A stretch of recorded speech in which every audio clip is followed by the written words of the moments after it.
1956 সাল থেকে তিনি তৈরি করে আসছেন হারমোনিয়াম। তার হাতে গড়া সেই হারমোনিয়ামের সুর তোলেন দেশ বিদেশের বহু বিশিষ্ট সঙ্গীত শিল্পী এবং সুরকারেরা। তার হাতে গড়া প্রথম হারমোনিয়ামের দাম ছিল 90 টাকা। এখন সেই হারমোনিয়ামের দাম 50,000-এরও বেশি টাকার গণ্ডি ছাড়িয়েছে।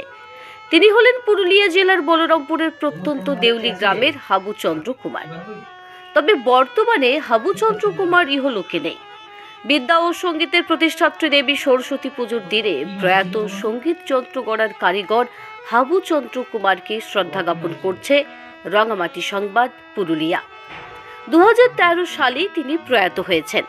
তবে তার উত্তরসূরি অর্থাৎ ছেলেরা আজও বাবার শিল্পকর্মকে সুখ্যাতির সঙ্গে ধরে রেখে অজপাড়া গায়ে হারমোনিয়াম গড়ার কাজ করে চলেছেন।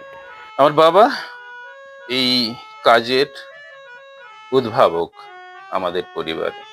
আমার বাবা কাজটা শুরু করেছিলেন 1956 সাল থেকে।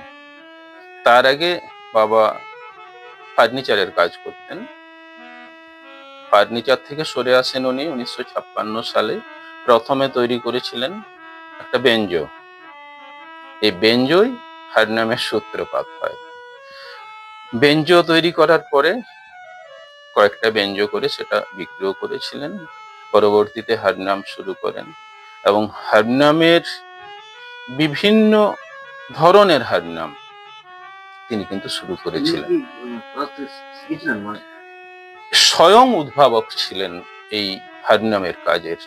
দেখেছিলেন, যন্ত্র দেখেছিলেন, কিন্তু এই দেখার ফলেই তার অনুভব হয়েছিল যে যন্ত্রটি কিভাবে তৈরি করা হচ্ছে।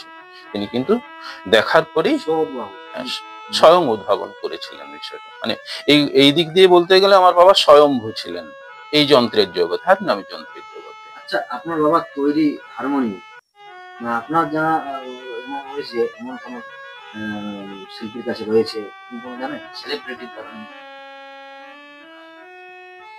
এই মুহূর্তে সেইটুকু আমার মনে আসছে না, কিন্তু আমার বাবার তৈরি হারমোনিয়াম অনেক অনেক দূরে অবধি চলে গেছে।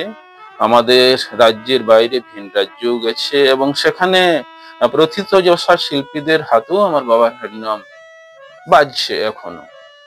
এবং এখন যে অবস্থায় আছে, আমার জেলা পার্শ্ববর্তী ঝাড়খণ্ডের পূর্ব সিংভূম, পশ্চিম সিংভূম, সারাইকলা খরসনা, রাঁচি পূর্ব, ধানবাদ দক্ষিণ, বাঁকুড়ার পশ্চিম, মানে এই যে বেল্ট তৈরি হচ্ছে, এর মধ্যে প্রতি গ্রামে প্রায় প্রতি গ্রামেই আমাদের যন্ত্র আছে। বাবা 2013 সালের জুলাই মাসে চলে গেছেন। তার পরবর্তীকালে আমি এবং আমার ভাইয়েরা মিলে কাজটাকে এগিয়ে নিয়ে চলেছি এবং আগের মতোই কাজ চলছে।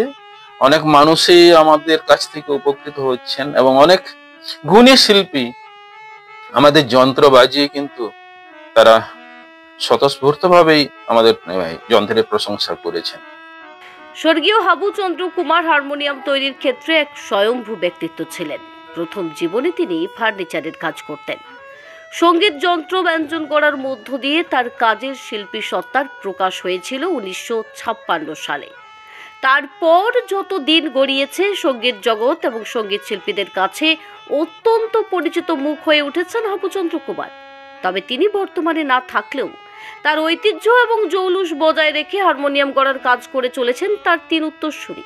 হাবু বাবুর সময়ে তৈরি হওয়া হারমোনিয়ামের গায়ে নির্মাতা হিসেবে লেখা থাকত হাবু চন্দ্র কুমার। বর্তমানে তা পরিবর্তিত হয়েছে Habu Chandra Kumar and sons music house নামে। তবে হারমোনিয়ামের গুণাগুণ এবং ঐতিহ্যে এতটুকুও ভাটা পড়েনি। প্রয়াত হাবুবাবুর ছেলে তপন চন্দ্র কুমার উচ্চশিক্ষায় শিক্ষিত হয়েও সরকারি চাকুরির পথে না হেঁটে বাবার পেশাকে সম্মান জানিয়ে নিজের পেশা হিসেবে গ্রহণ করেছেন। তবে শহরে বড় দোকান দিয়ে যা বড় বড় বিজ্ঞাপন দিয়ে নয়, অজপাড়া গায়ে নিজের বাড়িতে বসেই নতুন হারমোনিয়াম তৈরি এবং মেরামত করেন তিনি। তাদের হাতে গড়া হারমোনিয়াম নেওয়ার জন্য দেশের বিভিন্ন প্রান্ত থেকে বহু মানুষ ছুটে আসেন সেই গ্রামে। একসময় কলকাতার নামি দামি কোম্পানিতে তাদের তৈরি হারমোনিয়াম পাঠাতেন তারা। তবে এখন তারা আর কোম্পানিকে বিক্রি করেন না, সময়ের অভাবে। তপনবাবু নিজে হারমোনিয়াম প্রস্তুতকারকের পাশাপাশি একজন সঙ্গীত শিল্পীও। পুরুলিয়ার সিধু কানু বিরসা বিশ্ববিদ্যালয় থেকে ঝুমুর সঙ্গীত বিষয়ে পড়াশোনা করেছেন তিনি। আমাদের ক্যামেরার সামনে হারমোনিয়াম সহযোগে একাধিক গানের সুর তুললেন তিনি। বাগদেবীর আরাধনায় গাইলেন বিশেষ গান। কর্মশালায় জমে থাকা দীর্ঘদিনের পুরনো বিভিন্ন হারমোনিয়াম দেখিয়ে বুঝিয়ে দিলেন হারমোনিয়ামের বিবর্তনের দিকগুলি।